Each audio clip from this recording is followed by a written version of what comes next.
Welcome. This is Edna J. White once again, and I just want to come to you today with a subject of working from home. How is it really feeling? Working from home, it's real. That pain is real. Let me tell you about an instance that I had last week. It was like my maybe seventh week or something like that, fifth or sixth week, somewhere in there.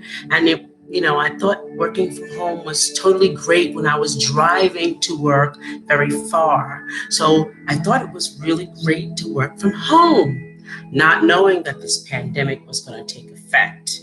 And then what happens? I start freaking out. So I'm not sleeping for a few days because my computer's here, on the phone that I use for the service is here, and I'm looking at the computer and I start to get burnt out. So I was not sleeping, eating the wrong things, concentrating too much that I'd lose lapse of time, and was actually sitting here longer than 5 hours, not getting up stretching, whatever. So I was having a burnout. So, has that ever happened to you? When is the last time you stepped away from your desk at work and had some time for yourself? You shut out the noise, the emails, the Facebook, the text, the Twitter notifications, constant worrying about the big project, and you just took a moment for yourself to regroup and focus. I'll wait, because we did this at the office. How long? Probably maybe one time out of the day. It was a couple of seconds, but your mind wasn't off of it. You just walked away from the desk, because I know I have. So here's the thing. Workplace burnout doesn't solely happen at the job. It happens at the home office, where you see your computer, and this is supposed to be the lazy space you have, but now it's filled with stuff from work and the energy of work. One expert told me that when so many of us are forced to start working from home, and in cases where people are losing their childcare and combined with the global pandemic, that it seems that there's no end in sight, and there might be a risk of serious burnout with people. Well, that's what an expert told me. So I started thinking, because I know I had burnout, and I know my listeners, and I know the world is having burnout, whoever works from home, and actually who doesn't work from home. And could you imagine the children having school at home and being stressed out? Well, here's some tips about that. How to spot the signs of the burnout and how to get out of the burnout. Okay. It has to be a work-life, it's a work-life imbalance. So work-life has now invaded my life, and I'm sitting here and the lines are not drawn. So like when I can come home from work, shake off the day, get in here and and feel comfortable in my home, there are things missing. The commute, the end of the day break in between getting into your kitchen, the end of the day take your shoes off, relaxed moment is not there. So there's an imbalance of work and life. Now, how do I fight it?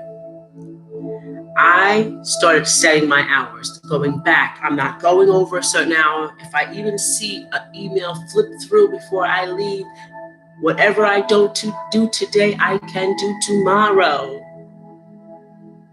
It just doesn't get done. So it's on my to-do list the next day.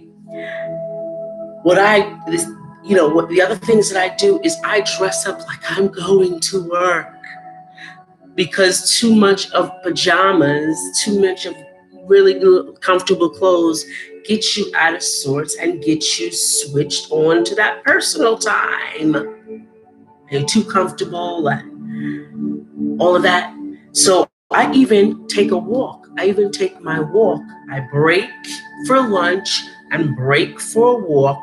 So I go on a walk and I walk around and come back in. Or I do a workout on my time and I kind of separate the lines.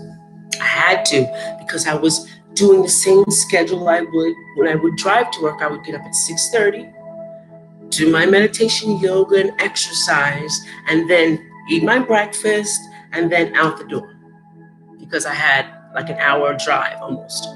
And I would leave and do my work, and then come home and relax.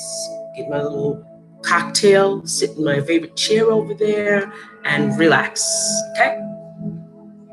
But when you're in a work-life imbalance, all of this is blending. And you know how that happens. It happens a lot. So, lack of control is the number 2 for me. There was no control in my life on my life and my work. There was no control. I was being consumed on all sides. I was like, oh my goodness. I see the computer and I start thinking about a project. I had to turn my mind off. So what I did was how did I fight that? I just created a schedule that designates work time, family time, and my self time, and I stuck with it. Just like I stuck with the schedule when I drove to work, I stick with the schedule here. That's how you fight back, how you take control of that lack of control. And then missing connections with people. That's what happens in here, and missing the connections. When I used to drive to work, I used to stop and meet my friends for dinner and some chat and some networking. I don't have that when I'm working from home. So I have to look for that social time as well. Calling my friend, FaceTiming my friends, FaceTiming my grandchildren, the same way I would have done but only virtually now. How do I just continue fighting like this because of this social interaction? Sometimes you're being inside just kind of like makes you down. All I can say is you have to be deliberate about your interactions. You're deliberate about your time. Deliberate about your time is your time. Deliberate about things just as you would when you were driving or commuting to work. The same would be here. Dress up. Feel good about yourself. That's what I do. And that way you're in the same mode and the lines won't be drawn. Or it won't be muddled. I'm sorry. They will be drawn when you have the schedule. So that is it for me. I just wanted to share those points with you because working from home, the burnout is real, but we know how to avoid it. Look for me on Facebook. Look for me on Twitter because I love to tweet in the evening time. Look for me also on Instagram as EJW Coaching. Look for me, I think about almost everywhere, but try to look for my books on Amazon. Go to your local, online to your local bookstore. I'm available there as well. Great being with you today. See you next time. Bye-bye.